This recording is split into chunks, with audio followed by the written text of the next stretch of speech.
ብሌን ከሳሚ ጋር በፍቅር ክንፍ እያለች ትገኛለች። ዳግምም እጅግ በጣም እየተበሳጨ ነው።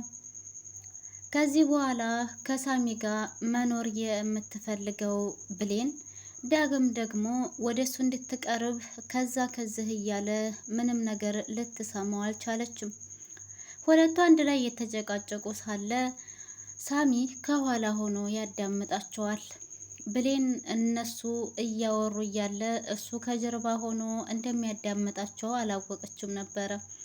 አጋጣሚ ሆኖ ስትመለከት ከጀርባቸው እንደቆመ ስታየው ብሌንም ሳሚ ቆይህ እንዴ ተመጣ ለካ እዚህ ነበርክ እንዴ በማለትም ስትጠይቀው አው ነበርኩ፣ ያው የመራችሁት ወሬ ስላለ ጨርሱ ብዬ ነው ሲልም ይነግራታል። ብሌን ደግሞ ሳሚ እንደሚታወቀው እግሩን ስለታመመ ላንተ ጥሩ አይደለም፣ ብርድ እኮ ነው፣ ለምን እዚህ ቆምክ? ወደ ውስጥ አትገባም ነበር ወይ ብላም ትጠይቀዋለች። እሱም ደግሞ እንግዲህ ለነሱ ያዘነ በመምሰል በሁለታችሁ መካከል መግባት አልፈልግም፣ ያው እኔ ያጠገባችሁ ሳልሆን ወደ ውስጥ ገብቼ ሁለታችሁ ብቻ ብትነጋገሩም ደስ ይለኝ ነበረ ሲልም ነው እንግዲህ ለብሌን እያወራት የነበረው። ብሌንም ደግሞ ከዚህ በኋላ ከዳግም ጋር ያላትን ነገር እንደጨረሰችና ከሱ ጋር ያለውን ጉዳይ ልታስብበት ፈቃደኛ እንደሆነች ለሳሚ ተነግረዋለኝ። ሳሚም በመደሰት እያስመሰለ የሚሆን እኔማ እኮ ለዳግም እንዲህ ስል ነግሬው ነበር፣ እሱ ግን ተቆጣኝ፣ የማይሆን ንግግር ተናገረኝ ይላታል። ምን አደረገ?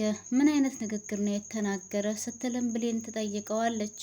ሳሚም ደግሞ ብሌንን መቆጣጠር አታብዛ፣ እየተከታተልካትና እየተቆጣጠርካት በሄድክ ቁጥር እሷ ደግሞ አንተን እየራቀች ወደ እኔ እየተጠጋች እንደሆነ አላወክም ወይ ብዬም ስለው ቁጥጥር አታብዛባት ስለው ሰደበኝ፣ አስመሳይም እንደሆንኩ ጭምር ነገረኝ ይላታል።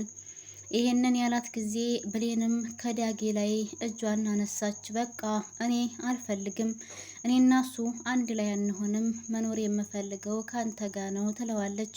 ሳሚም እኔ ከሱ ጋር ብትሆኝ ራሱ በጣም ነው የምወድሽ ሲልም ያሽቃበጥላታል። ይህንን የሰማችው ብሌን ደግሞ ልቧ ወደ ሳሚ ያደላ ይመስለኛል።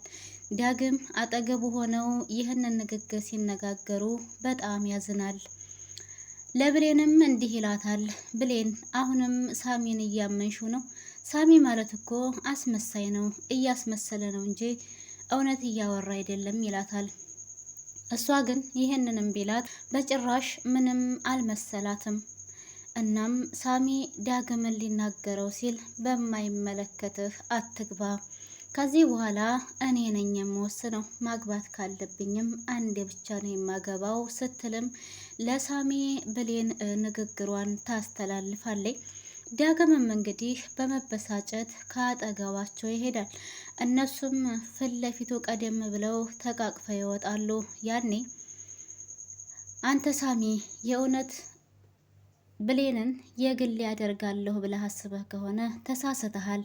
መቼም ሆነ መቼ ብሌን የኔ ነው የምትሆነው እያለ ይፎክራል። እንግዲህ ዳግም ማለት ነው። ብሌንም ደግሞ ሳሚ የሚያወራት ወሬ በሙሉ እውነት መስሏት ነው መሰለኝ ከሱ ጋር ነው አንድ ላይ እየተከታተለች ያለችው። ቤትም ውስጥ ያሉት እንግዲህ ቤተሰቦቿ በጣም ግራ ተጋብተዋል።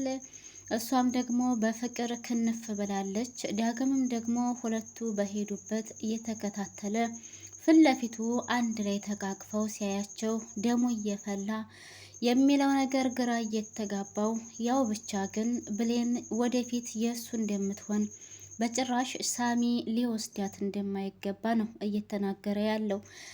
እናም በእርግጥ ዳጊ ምንም የሚያደርገው ነገር የለም። ይሄኛው በምላሱ እያታለላት የራሱ ሊያደርጋት ጥረት ላይ ይገኛል። ዳጊ ደግሞ ፈዞ ነው የሚገኘው። እናም አሁን ላይ ብሌን ወደ ሳሚ ያደላች ትመስላለች። በፍቅር ክንፍ ብለው ዘመዶቿ እየተመለከቷት ነበር። እናም እንግዲህ አሁን ቀጣይ ክፍል ላይ ደግሞ የእውነት ዳጊ ብሌንን የራሱ ያደርጋት ይሆን ወይንስ ደግሞ ሳሚ እንደፎከረውና በምላሱ እንዳወራው ከዳጊ ነጥቆ የግሉ ያደርጋት ይሆን የሚለው የሁላችንም ሀሳብና ጥያቄ ነው። በቀጣይ ክፍል ላይ አብረን የምናየው ይሆናል። እናንተሳ ምን ትላላችሁ? ዳግምና ብሌን አንድ ላይ ቢሆኑ ወይንስ ደግሞ ሳሚና ብሌን አንድ ላይ ቢሆኑ ትመርጣላችሁ? ሀሳብ አስተያየታችሁን እስኪ ኮሜንት ላይ አስቀምጡልኝ። ብሌን ሳሚ ይጎዳታል የሚል ሀሳብ ነው ያላችሁ ወይንስ አይጎዳትም? ባወራው ነገር ትክክል ነው ማለትም ያወራውን ነገር በእውነተኛ ነገር ላይ ይተገበራል ብላችሁ ታስባላችሁ? እስኪ ልባችሁ ምንድን ነው የሚላችሁ ማለት ነው። እንግዲህ ኮሜንት ላይ አስቀምጡልኝ። ለዛሬ የነበረን ቪዲዮ ይህን ይመስል ነበረ። በቀጣይ ቪዲዮ እስከምንገናኝ ድረስ በያላችሁበት ሰላማችሁ ብዝት ትርፍ ይበልልኝ እያልኩኝ ለነበረን ቆይታ ከልብ አመሰግናለሁ። ላይክ፣ ሼር፣ ሰብስክራይብ ማድረጋችሁን አትርሱ። ሀሳብ አስተያየታችሁን ኮሜንት ላይ አስቀምጡልኝ። ያው ቻናሌ በጣም ስለቀዘቀዘብኝ ነው ማለት ነው ቤተሰብ